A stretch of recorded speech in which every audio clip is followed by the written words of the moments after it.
Jabardasth comedian కిరా కార్పి జబర్దస్త్ నుండి బయటకు వచ్చిన తర్వాత నెల్లూరు పెద్దారెడ్డి చేపల పులుసు బిజినెస్ మొదలుపెట్టి పలు ప్రాంతాలలో తన ఫ్రాంచైజీలను ఏర్పాటు చేసిన విషయం తెలిసిందే.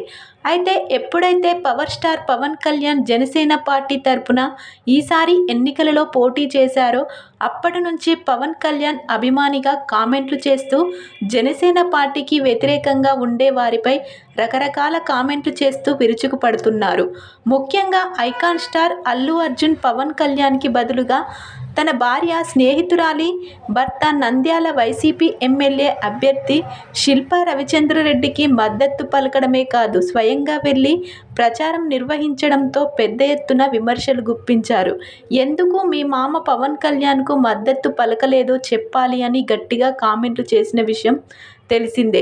ప్రస్తుతం ఈ విషయం కాస్త సోషల్ మీడియాలో ఎంతో వైరల్గా మారింది. అయితే ఇప్పుడు మరొకసారి అల్లు అర్జున్పై అనుచిత వ్యాఖ్యలు చేయడం మరింత హాట్ టాపిక్గా మారింది.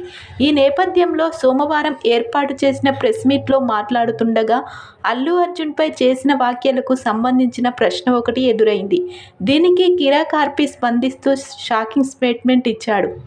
అల్లు అర్జున్ సినిమాలలో తాను నటించను అని ప్రకటించారు. తనకు నటించాల్సిన అవసరం లేదని ఈ మేరకు హోటల్తోనే పోల్చాడు. ఉదాహరణకు చెప్తూ, తినడానికి మెస్కి వెళ్తాం, అక్కడ సాంబార్ చట్నీ బాగాలేదు, దీంతో హోటల్ యజమానికి మంచి కోసం బాగాలేదని చెప్తాం, అలాగని నా హోటల్కి రావద్దని చెప్తాడా? అలా చెప్తే నాకు వెళ్ళాల్సిన అవసరం లేదు, ఎందుకంటే నేను చేసుకొని తింటా, లేదంటే వేరే హోటల్కి వెళ్తా. బయట ఎన్ని లేవు. అల్లు అర్జున్ విషయం కూడా అంతే. ఆయన సినిమాలు కాకపోతే వేరేవి చాలామంది ఆర్టిస్టు టెక్నీషియన్లు ఉన్నారు. చాలా మంచి మంచి సినిమాలు వస్తున్నాయి. చిత్తూరు నాగయ్య నుంచి చిరంజీవి దాకా ఇప్పుడు కొత్త జనరేషన్ వస్తుంది. అలాగే నిర్మాతలు, కెమెరామెన్లు, డైరెక్టర్లు, అసిస్టెంట్లు, ఇలా సినిమాకు సంబంధించిన 24 క్రాఫ్టులు ఉన్నాయి. ఒకటి కాకపోతే ఇంకొకటి. ఎవరు ఎవరిని అణచివేయలేరు, ఎవరు ఎవరిని తొక్కివేయలేరు అంటూ ఘాటుగా స్పందించారు కిరా కార్పి. అంతేకాదు, అల్లు అర్జున్ విషయంలో తాను చేసిన వ్యాఖ్యలకు కట్టుబడి ఉంటానని, జీవితాంతం ఇదే మాట మీద ఉంటానని స్పష్టం చేశాడు కిరా కార్పి. ప్రస్తుతం ఈ విషయం కాస్త సోషల్ మీడియాలో ఎంతో వైరల్గా మారింది.